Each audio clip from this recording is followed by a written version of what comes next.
పాస్టర్ది.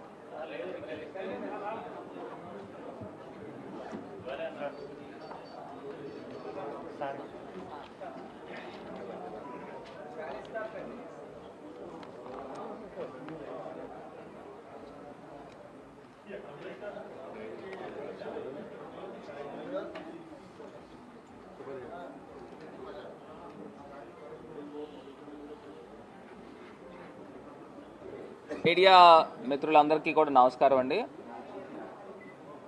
మనకి గడిచిన 3-4 రోజుల నుంచి కూడా ప్రత్యేకించి రాజమహేంద్రవరము అట్టుడిగిపోయే పరిస్థితులు కనబడతా ఉంది. అసలు రాజమండ్రిలో ఇన్ని ఘటనలు, మహిళలపైన వేధింపులు, హత్యలు, మానభంగాలు లాంటివి మరి రాజమండ్రి వేదికగానే ఎందుకు జరుగుతూ ఉన్నాయి? అది నిజంగా ఎంత బాధాకరం అండి, ఎంత శోచనీయం అండి. మొన్న పాస్టర్ ప్రవీణ్ కుమార్ గారు ఆయనది హత్య లేకపోతే యాక్సిడెంటా, ఈ రెండాటిల్లో పోలీస్ డిపార్ట్మెంట్ ఇంకా నిర్ధారించలా. నాకు తెలిసి మరి నిన్నటిదాకా కూడా పోస్ట్ మార్టం రిపోర్ట్లో డాక్టర్స్ కూడా ఇంకా ఏం రకమైన వాళ్ళు అనౌన్స్మెంట్ చేయలే. నేను ఒక అంశం అయితే చెప్తా ఉన్నా, నిజంగా గవర్నమెంట్ యొక్క వైఫల్యము ఎంత కొట్టొచ్చినట్టు కనబడుతుందంటే, సాక్షాత్తు నారా చంద్రబాబు నాయుడు గారి కొడుకు ఆయన రాష్ట్రానికి ఒక మంత్రి కింద వ్యవహరిస్తూ, ఒక గౌరవమైన బాధ్యతల్లో వ్యవహరిస్తూ ఆయన ట్వీట్ చేశాడండి. నారా లోకేష్ గారి ట్వీట్ ఏంటంటే,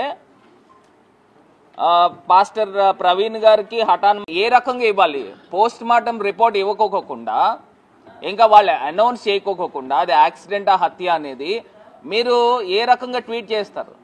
అంటే మీరు ప్రభుత్వం యొక్క వైఫల్యాన్ని కప్పిపుచ్చే కార్యక్రమం చేస్తూ ఉన్నారా అని అడుగుతా ఉన్నా. ఎంత దారుణం అండి. ఇప్పుడు మనుషుల ప్రాణం అంటే మీకు ఏ రకమైన విలువ ఉంది అని అడుగుతా ఉన్నా. ఇప్పుడు ఆ పాస్టర్ గారు క్రైస్తవులే కావచ్చు, క్రైస్తవులైనా హిందువులైనా ముస్లింలైనా ఎవరైనా మనుషులే కదండి. మరి ఆ మనుషుల యొక్క హత్య జరిగింది అని చెప్పి మొత్తం క్రైస్తవ సంఘాలు అందరూ ప్రజలందరూ కూడా భావిస్తూ ఉంటుంటే దాన్ని ఇమీడియట్గా సత్వరమే దాన్ని దర్యాప్తు చేసి అసలు ఇప్పుడు దాకా రిపోర్ట్ ఇవ్వకోకుండా ఎందుకు ఆగుతూ ఉన్నారన్నారనేది అర్థం కాని ప్రశ్న కింద కనబడతా ఉంది ఈ అంశము. రెండోది, మొన్న ఫార్మసిస్ట్ ఉన్న పాప అంజలి 6th ఆమె ఫైనల్ ఇయర్ చదువుతున్న పాప, ఆమె సూసైడ్ చేసుకున్నది. ఎందుకు చేసుకున్నది, ఏ కారణంతో చేసుకున్నది, మొత్తము ఇక్కడ సూసైడ్ నోట్లో మొత్తం క్లియర్ కట్గా ఆ అమ్మాయి రాసుకుని ఇట్లా జరిగింది, నాలాగా వేరే అమ్మాయికి ఎవరికి కూడా జరగకూడదు అని ఈ పలానా ఈ దీపక్ అనే ఏజిఎం కిందన బొలినేని హాస్పిటల్లో, కిమ్స్ హాస్పిటల్లో అతను ఉద్యోగం చేస్తున్న వ్యక్తి, అతని ట్రాక్ రికార్డు కూడా చాలా బ్యాడ్గా ఉందని కూడా తెలుస్తూ ఉంది. మరి అతను ఇలా ఈ రకంగా నన్ను టార్చర్ పెట్టాడు, ఇంకా ఆ అమ్మాయిని కొట్టిన ఫొటోస్ కూడా ఉన్నాయి, అవి కూడా త్వరలో న్యాయం జరగకపోతే ఇవన్నీ కూడా రిలీజ్ చేస్తాం.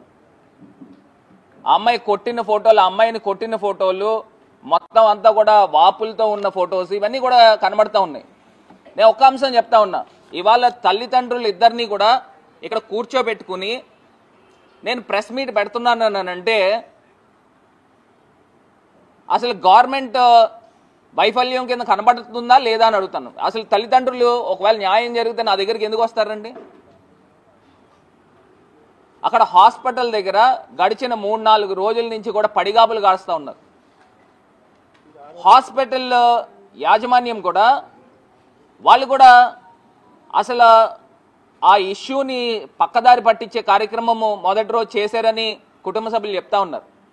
నేను ఒకటే అంశం చెప్తున్నా, హాస్పిటల్ మేనేజ్మెంట్ ఏదైతే ఈ దీపక్ అనే వ్యక్తి మీ దగ్గర ఏజీఎం కింద పనిచేస్తూ ఉన్నాడు, ఏదైతే ఆ అమ్మాయి ఆ డ్రగ్ తీసుకుని ఉందో ఆ డ్రగ్ తాలూకా విషయాన్ని పిల్ల తల్లిదండ్రులకి మూడో రోజున అంటే మంగళవారం రోజున కాలేజ్ యాజమాన్యము ఏదైతే వికాస్ కాలేజీలో చదువుతుంది ఆ మేనేజ్మెంట్ అక్కడ ఉన్న స్టూడెంట్స్ వీళ్ళందరూ కూడా వచ్చి రోడ్డుపైకి వచ్చి ధర్నా చేస్తే అప్పుడు ఈ హాస్పిటల్ మేనేజ్మెంట్ ఈ పలానా బ్రోమైడ్ అనే 10 mg డ్రగ్ని తీసుకుందని అప్పుడు చెప్పారంట.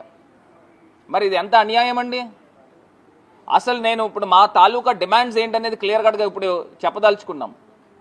ఒక ఆడపిల్లకి అన్యాయం జరిగితే ఆమె సూసైడ్ చేసుకుని సూసైడ్ నోట్ క్లియర్ కట్గా ఆమె మెన్షన్ చేసి నేను చనిపోతాను, నా యొక్క అవయవాలు ఏవైతే ఉన్నాయో ఇవన్నీ కూడా డొనేట్ చేయండి, నేను మళ్ళీ బతకాలి, నేను మళ్ళీ పుట్టాలని కూడా అనుకోవట్లేదని మనసు విరిగిపోయేలాగా అమ్మాయి రాసిన సూసైడ్ నోట్లో రాసుకున్నది. ఆ సూసైడ్ నోట్ దొరకనంత వరకు ఆ దీపక్ అనే వ్యక్తి అదే హాస్పిటల్లో మొత్తము ఆ విషయాన్ని తారుమారు చేసే కార్యక్రమంలో నిమగ్నమై ఉన్నాడు. నేను ఒకటే మా తాలూకా డిమాండ్ ఏంటంటే సీసీ ఫుటేజెస్ని ఇమీడియట్గా బయట పెట్టండి. హాస్పిటల్ మేనేజ్మెంట్ కూడా ఇమీడియట్గా ఆ అమ్మాయి ఇప్పుడు మాకు ఉన్న ఇన్ఫర్మేషన్ ఏంటంటే 801 రూమ్లో ఆ అమ్మాయి ఆ వైల్ ఆమె ఎక్కించుకుందా లేకపోతే ఇంకోళ్ళు ఎవరైనా ఆ వైల్ ఆమెకి ఎక్కించారా దాని తాలూకా ఇన్ఫర్మేషన్ కూడా ఖచ్చితంగా ఆల్రెడీ ఈ నిందితుడు ఎవరైతే దీపక్ అనే వ్యక్తి ఉన్నాడో అతను ఆల్రెడీ అరెస్ట్ చేశారు. అరెస్ట్ చేసి ఇంట్రాగేషన్ ఏం చేశారు అవన్నీ కూడా ఆ అమ్మాయి యొక్క తల్లిదండ్రులకి ఇద్దరికీ కూడా తెలియపరచాలి, ప్రజలకు తెలియపరచాలి. ఆ అమ్మాయికి న్యాయం జరిగేదాకా, ఆ కుటుంబ సభ్యులకి న్యాయం జరిగేదాకా ఎట్టి పరిస్థితుల్లో ఈ పోరాటం ఆగదు. మాజీ ముఖ్యమంత్రి వర్యులు జగన్మోహన్ రెడ్డి గారి దృష్టికి కూడా ఈ అంశాన్ని తీసుకుని వెళ్ళడం కూడా జరిగింది. ఖచ్చితంగా ఆ అమ్మాయికి వాళ్ళ కుటుంబ సభ్యులకి బాసటగా నిలబడమని మాకు అందరికీ కూడా తెలియపరిచారు. పూర్తి స్థాయిగా న్యాయం జరిగేంత వరకు కూడా మేము పోరాడతాము. ఏదైతే ఆ నిందితుడు ఎవరైతే ఉన్నారో కొన్ని సెక్షన్స్ కూడా పెట్టడం జరిగింది. నిన్న కూడా చెప్పాను నేను. నిన్న పోలీస్ డిపార్ట్మెంట్ కూడా ఎఫ్ఐఆర్ కాపీ 23వ తారీఖున ఎఫ్ఐఆర్ కాపీ రాత్రి 11 గంటలకి ఎఫ్ఐఆర్ నమోదు చేశామని చెప్పారు. కానీ ఎఫ్ఐఆర్ దాంట్లో ఈ డేట్ చూస్తే 24వ తారీఖు కనబడుతుంది. అసలు ఎందుకు 23వ తారీఖు ఏమో మీరు స్టేట్మెంట్ ఇచ్చారు, మీడియాకు కానీ లేకపోతే కుటుంబ సభ్యులకు కానీ పబ్లిక్ డొమైన్లో పెట్టారు. కానీ ఎఫ్ఐఆర్ కాపీ మటుకి 24వ తారీఖు ఉంది. ఎందుకు ఈ రకమైన మిస్టేక్ వచ్చిందనేది కూడా నేను ప్రశ్నిస్తా ఉన్నా. ఎందుకంటే అనుమానాలకు తావుతీస్తుంది. ఎందుకంటే ఇవాళ కుటుంబ సభ్యులందరూ కూడా వచ్చి తల్లిదండ్రులు ఇద్దరు కూడా వచ్చి కూర్చుని అసలు ప్రెస్ మీట్ పెట్టే దౌర్భాగ్యం ఎందుకు వచ్చిందని అడుగుతా ఉన్నా. అసలు ఆ హాస్పిటల్ మేనేజ్మెంట్ని ఎఫ్ఐఆర్లో నమోదు చేశారా? వాళ్ళు బాపోతా ఉన్నారు, వాళ్ళు చెప్తా ఉన్నారు, వాళ్ళు మాట్లాడే మాటలకు పొంతన ఉండట్లేదు. ఆ అబ్బాయి ఆ రోజంతా కూడా ఆ రోజు సూసైడ్ చేసుకున్న రోజున రాత్రి అంతా ఆ రోజంతా కూడా అక్కడే హాస్పిటల్లో సాక్ష్యాలు తారుమారు చేయడానికి విశ్వ ప్రయత్నం చేశాడు. ఎప్పుడైతే ఆ సూసైడ్ నోట్ దొరికిందో అప్పటి నుంచి అబ్స్కాండ్ అయ్యాడు అని చెప్పేసి మరి చెప్తా ఉన్నారు. ఎంత దారుణం అండి. అసలు ఇప్పుడు మాకు తెలిసిన ఇన్ఫర్మేషన్ ఏంటంటే ఎవరైతే ఈ దీపక్ అనే వ్యక్తి ఉన్నాడో ఇతను తెలుగుదేశం పార్టీ వ్యక్తి అని, ఈయనకు సంబంధించిన పిల్లనిచ్చిన మామ ఎవరైతే ఉన్నాడో అతను తెలుగుదేశం పార్టీ రాజమండ్రిలోనే క్రియాశీలక సభ్యుడని ఒక నాయకుడని తెలిసింది. అంటే నేను ఒకటి అడుగుతా ఉన్నా, ఏదైతే గవర్నమెంట్ దీన్ని కప్పిపుచ్చే కార్యక్రమం చేస్తా ఉన్నారా అని అడుగుతా ఉన్నా. Please subscribe .news.